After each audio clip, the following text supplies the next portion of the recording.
Developing writing skills for primary students. The following presentation is intended to provide information to university students and lecturers. Principles and processes underpinning the acquisition of writing skills.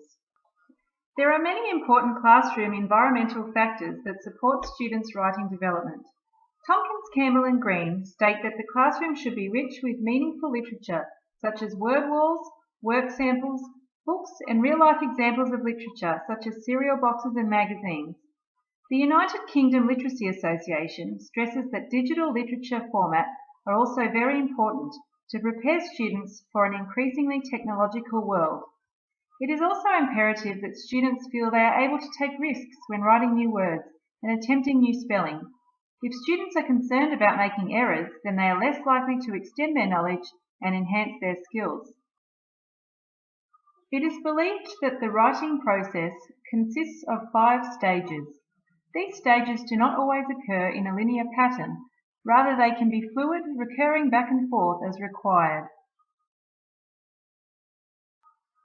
The first stage is pre-writing, where students are asked to consider a topic, their intended audience, text type, and where they begin organising their ideas. The second stage is drafting, where students are encouraged to focus more on content rather than neat writing, grammar and punctuation.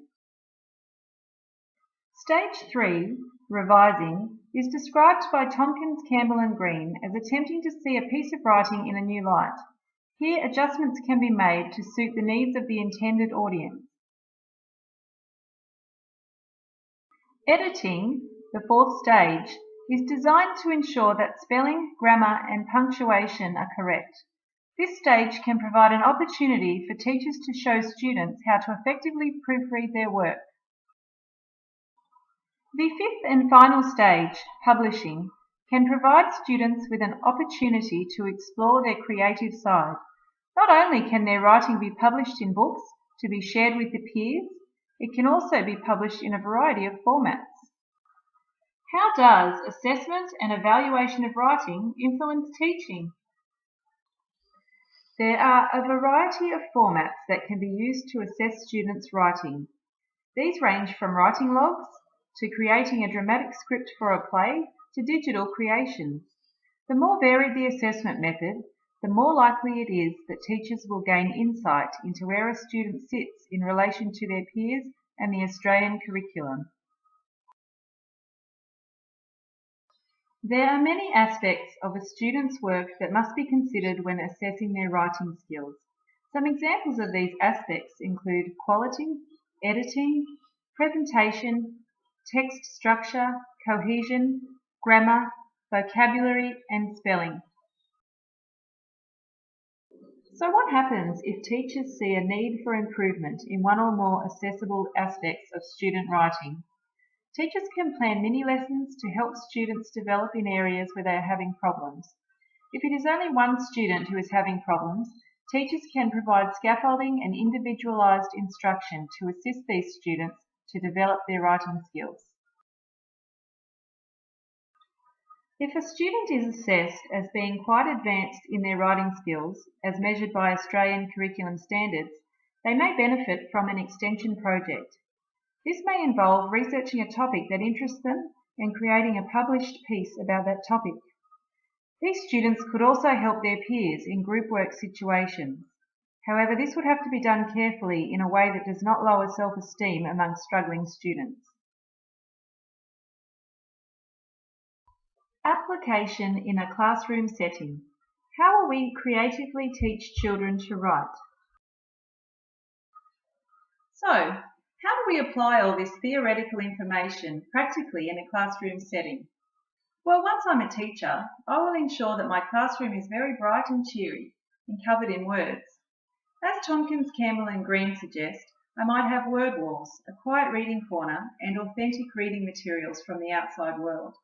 These could include official letters, cereal boxes, junk mail and just about anything with words on it. I would allocate regular time for creative writing, such as asking students to write about their favourite part of the weekend. I would also allocate time for shared and interactive reading, so students are familiar with how published authors write and how their sentences are constructed. I would allow students to write in different formats that they may find interesting and that would give them an opportunity to exercise their creativity. I have an example here of some writing that my daughter created. She's in Year 2. It's a joke book, which I thought was a very clever idea. This sort of writing engages student interest and also teaches them to write in the structure of a joke. A joke usually has a question. For example, what is the best way to get something out from under an elephant? Requiring a response from the reader or listener, then an answer. You simply wait for the elephant to go away. My daughter was very proud of this joke book, which she has pre-written, drafted, revised, edited, published and illustrated. She keeps the book in a special place at home, and I think this demonstrates the importance of choosing interesting or creative ideas for students to write about. It is extremely important that students are exposed to examples of different forms of writing, so they understand how others write. This will make it more likely that they will be able to write effectively on their own. Here are a few more examples of writing projects, taken from Tompkins, Campbell and Green. Short stories, dramatic pieces, letters, newspaper articles, jokes, blogs, reports, essays. These are just a few ideas. Writing projects are only limited by the teacher's imagination. Effective teachers understand the processes underpinning the acquisition of writing skills. These teachers introduce the use of literary metalanguage to assist children to become aware of their own metacognitive processes. It is also important that children are taught the correct grammatical terms, such as what is a noun, a verb, or an adjective. This knowledge empowers students to write more effectively.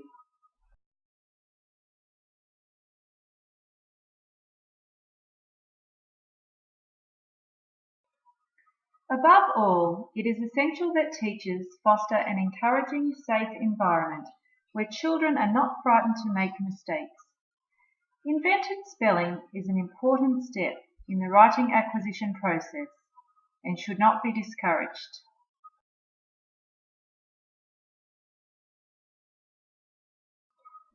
For students to acquire proficient writing skills, it is important that they develop phonological awareness, an extensive vocabulary, knowledge of grammatical terminology, and a well-developed sense of their metacognitive processes. It is also vital that students are exposed to a wide variety of literature and are read to on a regular basis. If this knowledge can be developed in an encouraging and safe classroom environment where teachers effectively utilise assessment, students are more likely to develop proficient writing skills that are in line with the Australian curriculum standards for their grade level. Thanks for watching.